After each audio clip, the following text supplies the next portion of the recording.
Namaste everyone. Let's start our Saturday class with some mantras.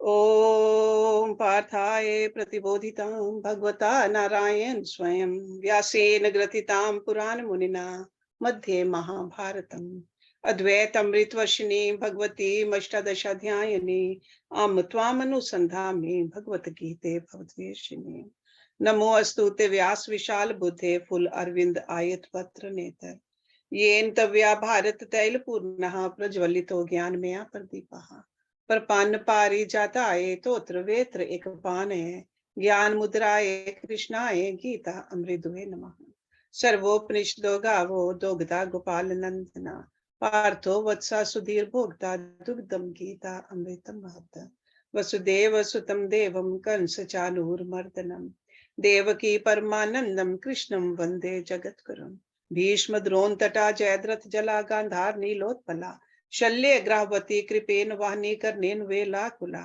Ashwatthama विकर्ण घोर मकरा दुर्योधन अवर्तनी सो तीर्ना खलु पांडवै नदी कवर्त का केशवा पारा शौर्य वत्सरोज अमलम गीता अर्धगंधोटकम नाना ज्ञानक केसरम हरि कथा संबोधन अबोधितम लोके सज्जन षटपदय रह रह पे पिय मानम मुदाबु याद भारत पंकजम कलिमल प्रध्वंसी न श्रेयसे मूकम करोति वाचालम पंगुम लंघ्यते गिरं यत्कृपातमं वंदे परमानंद माधवम यम वरुण इंद्र रुद्र मरुतः सुन्वन्ति दिव्यस्तवे वेदै सांग पदक्रमोपनिषदै गायन्ति यम सामगा ज्ञानवस्थे तद्गतेन मनसा पश्यन्ति यम योगिनो यस्यन्तं न विदुषुर असुरगणा देवाय तस्मै नमः.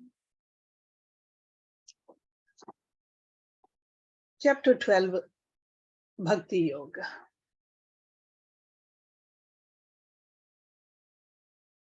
We saw in the last two chapters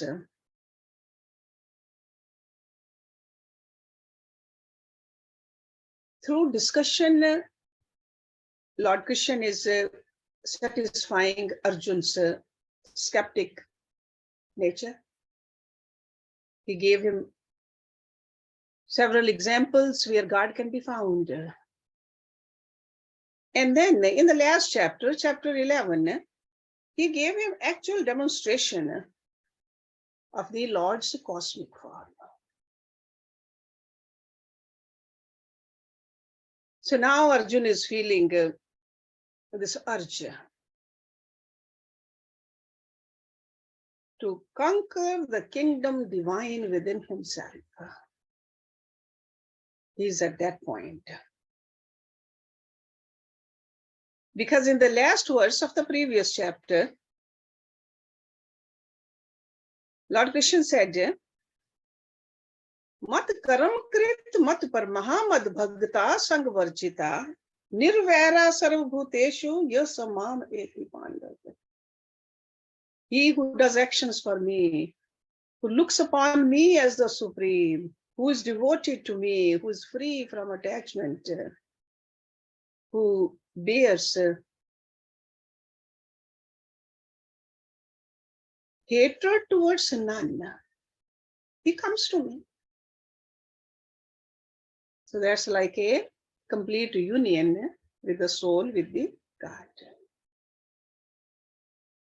Lord Krishna even said that you shall enter into me. Enter into me. So as a practical man of action, Arjuna was not at all charmed by the theory only. He was impatient to enter the field of strife. So this chapter starts with a question where we can see that where Arjuna's mind is. He really means business over here now. He wants to know, he wants to enter the God also. And as a student of the Vedas from childhood, Arjuna was taught that the absolute is formless, absolute is nameless, and beyond the perception of the senses, or the feeling of the mind, or the comprehension of the intellect. But Arjuna had a vivid first-hand experience of Lord Krishna and his cosmic form. And naturally, there will be a doubt in his mind. So that's where the question comes in the very first verse of this chapter. And this question raises a very moot point in religion. Because from time to time, prophets have come, masters have appeared to support or to condemn the worship of the God principle in and through a divine form. It's almost like saying that, or putting a question in our mind, that can the ocean be fully realized through the knowledge of the waves? Or will the knowledge of the waves obstruct our comprehension of the question? Okay. In other words, is idol worship justified? Can it provide a helpful prop for the meditative mind to swing on and dive into the infinite? And if it is, what exactly is the technique? You will see this entire chapter is dedicated to answer this kind of a question. So Arjun says in the first verse, those devotees who ever steadfast worship you, and also those who worship the imperishable, the unmanifested, which of them are better versed in yoga? So worship of a form or a worship of formless. So the question is very intelligently put. So even now, these days, we have basically two kinds of seekers. Even though the goal is the same, but some people love to worship the form, and others, they say, no, God doesn't have any form.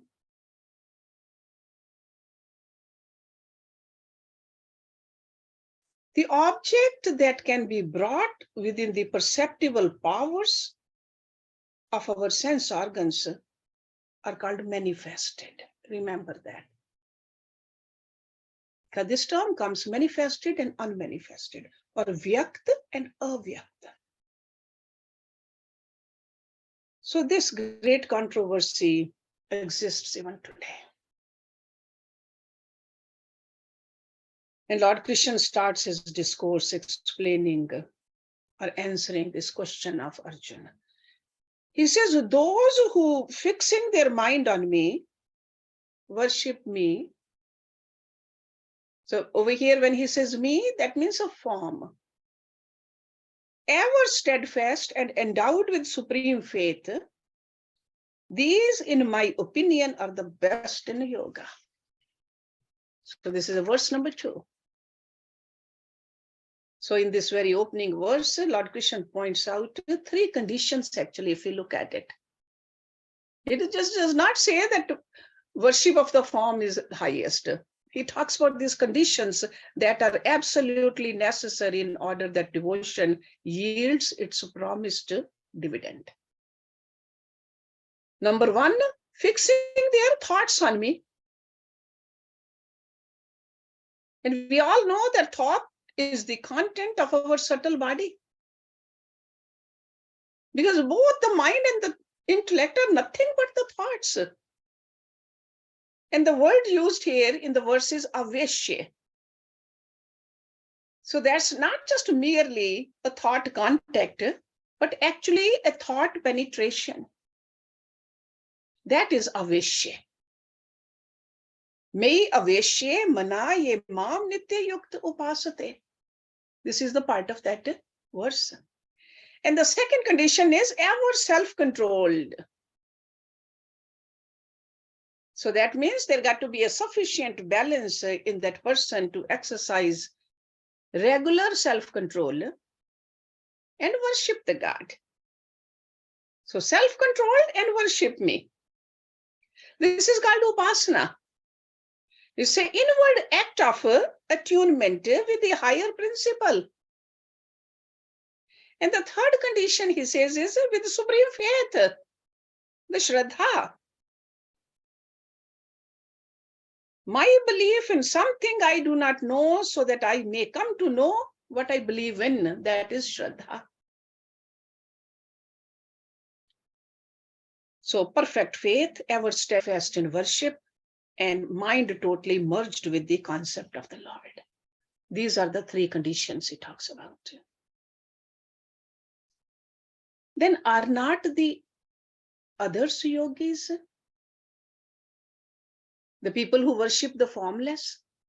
Lord Krishna says in verse number 3, those who worship the imperishable, the indefinable, the unmanifest, the omnipresent, the unthinkable, the unchangeable, the immovable, the eternal, having restrained all the senses, even-minded everywhere, rejoicing ever in the welfare of all beings, verily they also come unto me.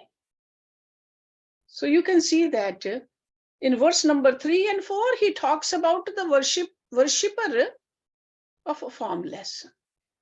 And in the previous verse, it was a worshippers who love the form. In both cases, it's the qualities we need to cultivate. A seeker who's aspiring to reach the summit of perfection must necessarily curtail dissipation and redirect the energies which have been conserved for the higher field. Okay, so otherwise constantly we are losing our energies through our senses. So that's why he keeps on saying you got to control your senses, because the sense organs are the real gateways through which the disturbing world of polarity steals in. Almost as a storm comes inside us and we plunge into the destruction. So if a meditator is to succeed on the path of meditation, must cultivate a habit of living with the senses fully in control, always equanimous. So that's why Lord Krishna is talking about this repeatedly. Equanimity in all conditions. Because this outer world keeps on changing. You cannot expect the outer world will stay the same. It will change. But inside, we got to have a balance and equanimity by controlling our mind and intellect.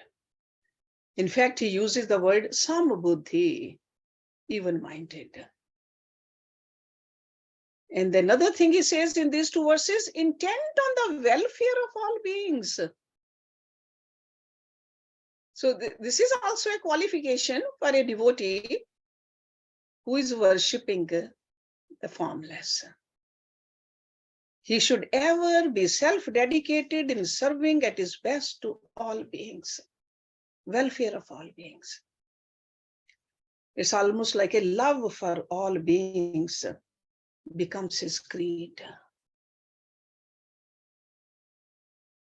If the meditators fixing their minds upon the imperishable, the unmanifest, are able to control their sense organs, keep themselves equanimous, to make it their nature to serve others, he says, they too reach me.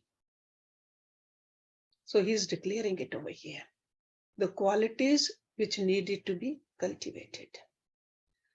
So on both the paths, path of the form, path of the formless, Lord Krishna is saying, both paths will take the practitioners to one and the same goal. There are no two different goals. Goal is the same. And basically the same general rules of conduct in their dealing with the world are clearly prescribed by Lord Krishna. So result achieved is the same on both paths. So why argue about it? Because discipline is required The faith is required. And love for God is required. But then in verse number 5, he says, greater is their trouble, whose minds are set on the unmanifest. So that means for us human beings, it's easier to worship with the form. Goal is the same for both of them. So why not choose the easier path? He uses the word embodied.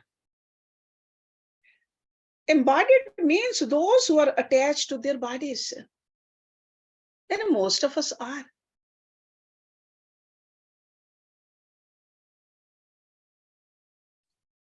Greater is the toil of those whose thoughts are fixed on the unmanifest. Okay. Now he gives us some disciplines in life as a student who are trying to steady the mind. Verse number 6, he says, but those who worship me, renouncing all actions in me, regarding me as the supreme goal, meditating on me with a single-minded devotion, for them whose minds are set on me, verily I become along, O Parth, the savior, out of the ocean of finite experiences, the sansar.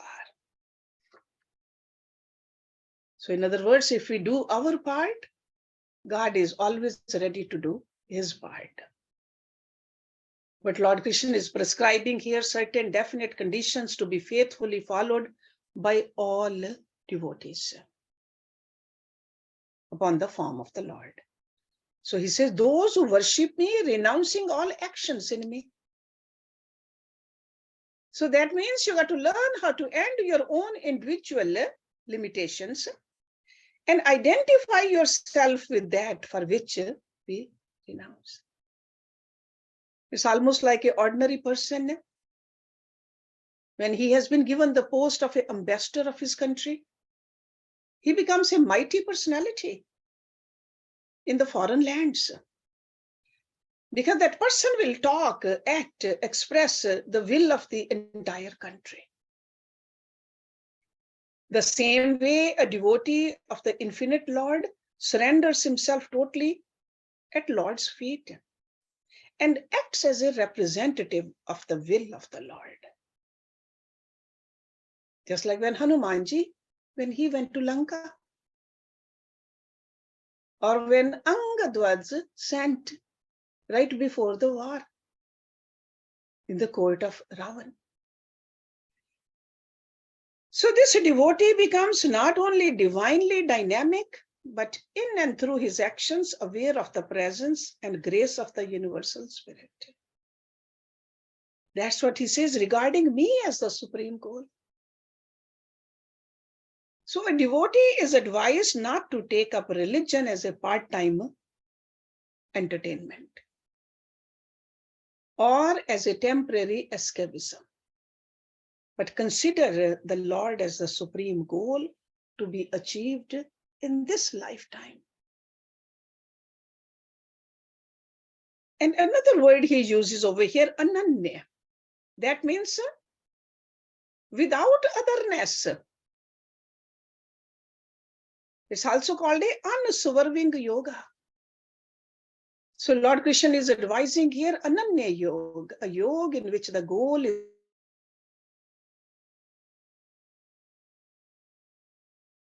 God and God. The devotee does not need to wonder how he will go beyond the shores of sorrows, agitations, imperfection. That's why Lord Krishna says, I shall be their savior. I will take care of all those problems. It is like a divine assurance or infinite guarantee which Lord Krishna is giving. I shall be their savior. We got to do our part. He will do his.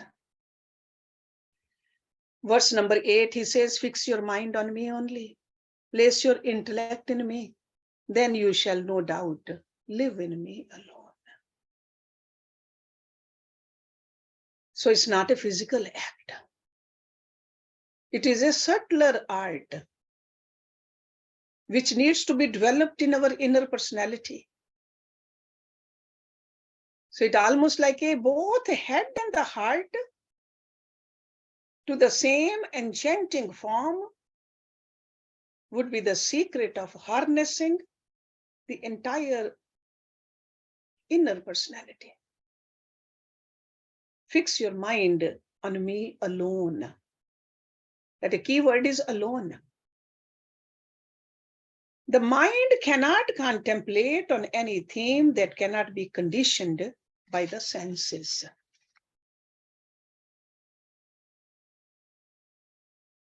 Arjun is looking at Lord Krishna.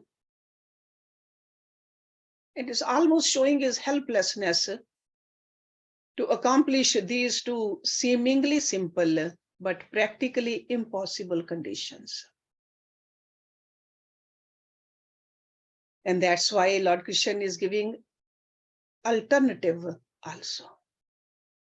He says, if you are unable to fix your mind steadily upon me, then by the yoga of constant practice, seek to reach me, O Dhananjaya. You think, because he says, do this, but if you cannot do it, practice. And practice it called abhyas. Abhyas yogen tata mam icha aptum Dhananjaya. Keep on practicing. We all know practice makes a man perfect. So Lord Krishna is saying the same thing, practice.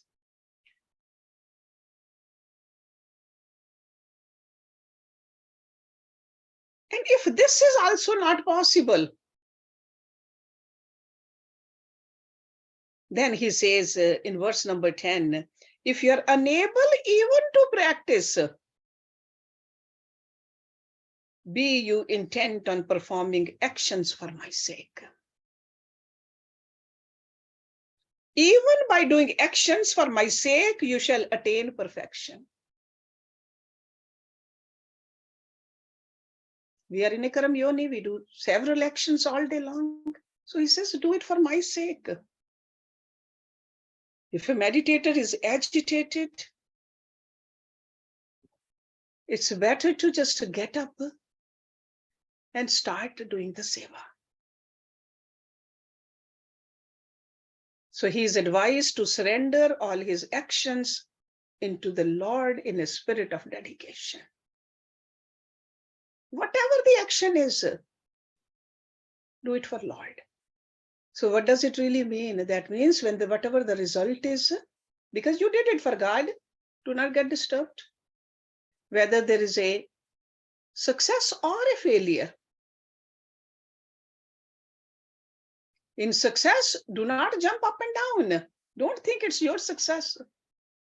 And in failure also, do not go into depression. It's not your failure. You did it for God anyway. Let the result go there. So Arjun is advised to surrender all his actions unto Lord in a spirit of dedication. In doing so, even the most extrovert person will remember the Lord all through his day's activity. Because if you're doing it for God, you are taking the me out of it. You are just only doing it. And supposing a person can't even do that, Lord Krishna is giving another alternative. He says, verse number 11, if you are unable to do even this, then taking refuge in me, self-controlled, renounce the fruits of all the actions. Sarva karam phal tyagam. Tataha kuru yat atamavan. Because normally all our energies get washed in our anxieties and the fear of the future. Future means the result which has not come yet. It may or may not materialize. So that's why Lord Krishna is urging to curb our wasteful imaginations and live vitally, sincerely, fully, dynamically in the present. Shut all the negative imaginations regarding the future. So this kind of act can integrate our personality. So these verses, these three verses, they give us three alternatives, which are in fact the three different types of mental medicines you can call to cure the mind from different distractions. Number 12, we find a sequence of ideas arranged in a descending order of importance. Knowledge is indeed better than practice. That means what you are doing, better know how to do it, why you are doing it. Meditation is better than knowledge. Renunciation of the fruits of action is better than meditation. Peace immediately follows renunciation. So renunciation or sannyas word he uses is nothing other than giving up all our clinging attachments to the pleasures arising out of our contact with the external sense objects. That's what he means over here. So Lord Krishna is prescribing a certain mental, intellectual conduct which forms the direct means to perfection.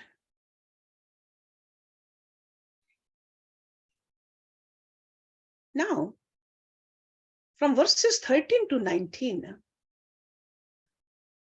he is enumerating the qualities which we need to cultivate as a devotee. Whether we are worshipping a form or whether we are worshipping formless, first he gave us just in general those 3-4 qualities. Now he's talking about a list of other qualities. So 13 to 19. He who hates no creature. This is verse number 13. Who is friendly and compassionate to all. Who is free from attachment and egoism, balanced in pleasure and pain and forgiving. Ever content, steady in meditation, self-controlled, possessed of firm conviction, with mind and intellect dedicated to me. Lord Krishna says, he, my devotee, is very dear to me. Okay, so these are the qualities which will require to work at a physical level, mental level, intellectual level. That's why I said our mental and intellectual conduct,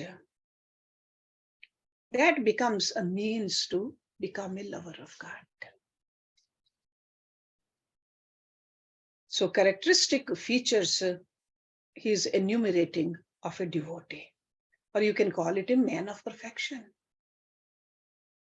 So correct mode of conduct and the way of life for all the seekers. A devotee who is trying to attune himself with these masters of yoga should copy these at least this external behavior. And we'll see that mental beauty also starts to bloom. There are some moral and ethical rules in every religion. We got to follow those also. So that's what we find over here, that Lord Krishna is painting a picture of a physical attitude, mental balance, and intellectual steadiness of the best of his devotees. These are like a noble qualities. We also admire these qualities in a person where we see them. But we got to do the sadhana so that we have these qualities too.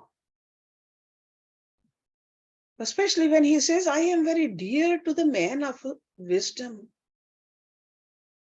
It's very dear to me. Then in verse number 15, he says, he by whom the world is not agitated. That means affected. And who cannot be agitated by the world? Who is free from joy, envy, fear, and anxiety. He is dear to me. Because a devotee of this type, who does not agitate anybody, does not get agitated by somebody, is always peaceful with himself and the world. Rules over the circumstances, never yields to be victimized by them. Such a devotee is dear to me. And what are these words? Joy, envy, fear, and anxiety. Joy in our heart comes when we obtain a desired object. If not, envy at those who have. Greed, when we get something, we want more of it. And whatever we possess, there's always a fear of losing it. Or if the desired object is missing, anxiety in our mind. All these negative emotions are not in a devotee's mind, because what is in a devotee's mind? Only Lord. No room for all this. No room for all these fluctuations. These are the weaknesses of a mortal heart. So he says, a devotee who is free of this is very dear to me.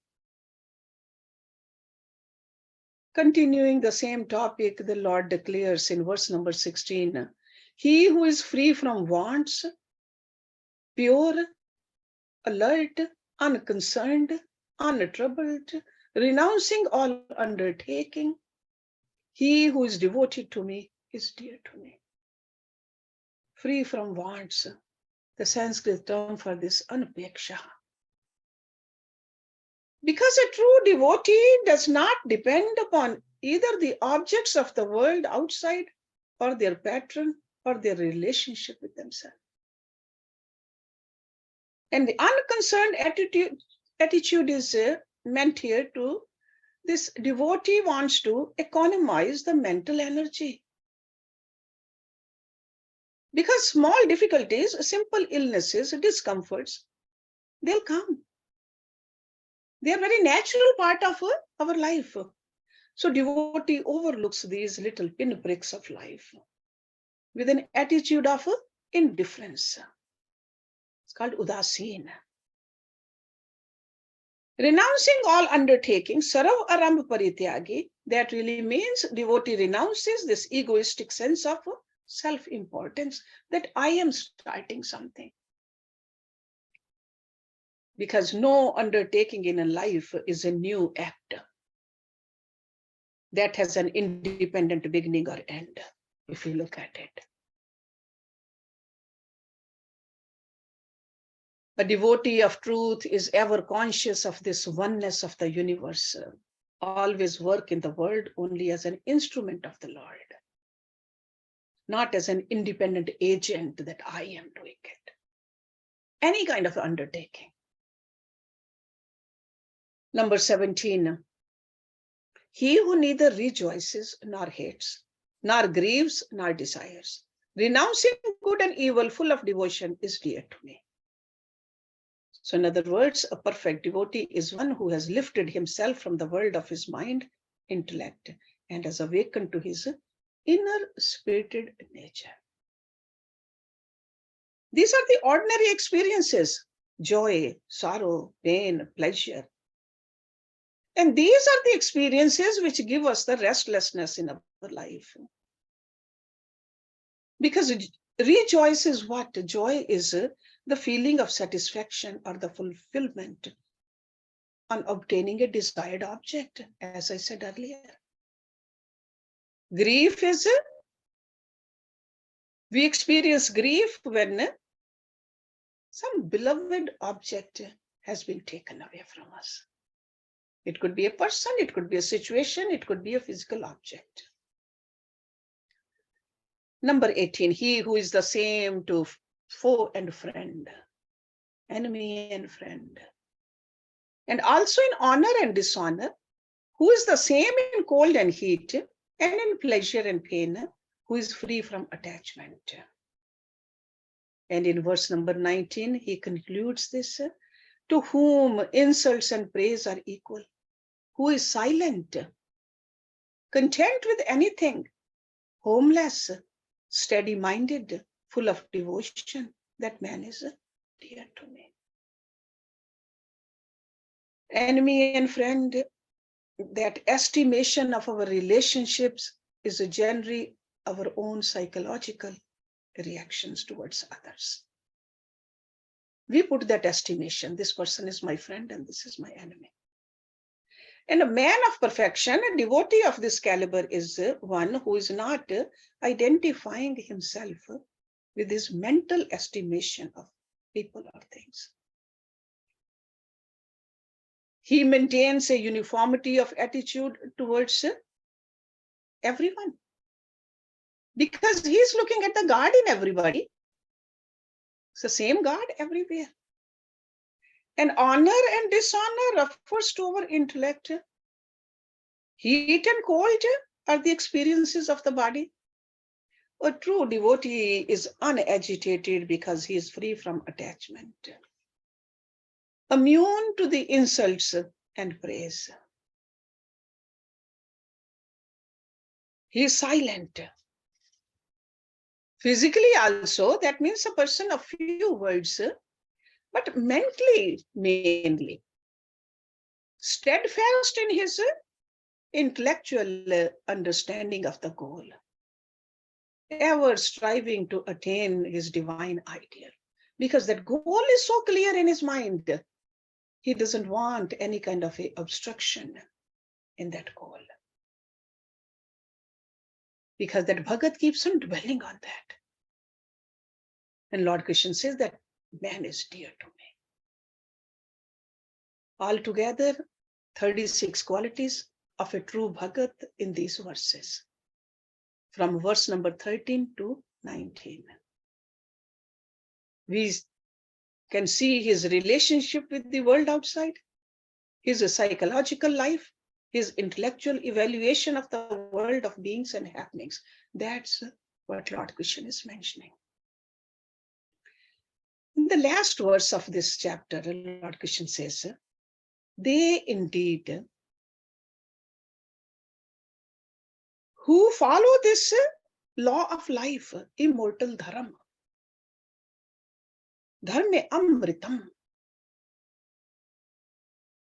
as described above. So now we know what the dharma is. These qualities is the dharma.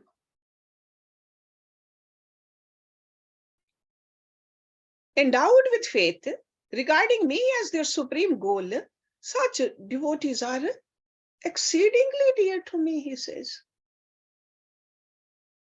Bhagtate ativ me priya. So this immortal dharma, another term for this is a sanatan dharma. To realize the self and life in that wisdom at all our personality levels, physical, mental, and intellectual, is the fulfillment of life. It's not just enough sitting in the mandir or going to the mandir or going to a special place. No. To work on our mind also, our intellect also, our behavior. Because it's not sufficient that we understand this or read regularly these scriptures or even explain these intelligently. We must be able to digest them regularly, properly, assimilate them fully, and become perfect. Because God is perfect, and union can happen if we are same. Otherwise, there's no union. And then the word he says, endowed with faith. Shraddha na mat par maha. So faith means the necessary capacity to assimilate spiritual ideas into ourselves through subjective personal experience. Got to have that. Not just only somebody else experienced it and we just bought it. We got to experience it too. So in this verse, the last verse, divine reassurance to all spiritual seekers is given. That when we accomplish these qualities in ourselves, we will gain the supreme love of the God. Shraddhana mat parma bhagtate atim me priya. That kind of a bhagat is exceedingly dear to me. So you can see that bhakti, or the path of devotion, is not just a sentimental explosion or display of the excessive emotions. It is really a blossoming of a human personality. We got to learn how to surrender our limitations at the feet of Lord. That's how we acquire new vitality. During those moments also, and that kind of a vitality, we carry it in our day-to-day life. We feel that God is with me. He is my companion. He is my savior. But we got to do our part though. So very clearly, Lord Krishna is answering Arjun's question in this chapter. Beautifully. So we got to remember that. We got to see at our level, are we moving towards this? Are we making an effort to work on our conduct? Can we control our senses when they are going towards the wrong direction or not? Are we seeing God everywhere? We got to check ourselves. This is what Lord Krishna is telling us in this chapter. So let's stop it here with the Shanti part. Om Purnamada Purnamidam Purnat Purnam Udachyate Purnasya Purnamadaye Purnam Eva Visheshyate. Om Shanti Shanti Shanti Om. Thank you very much for coming.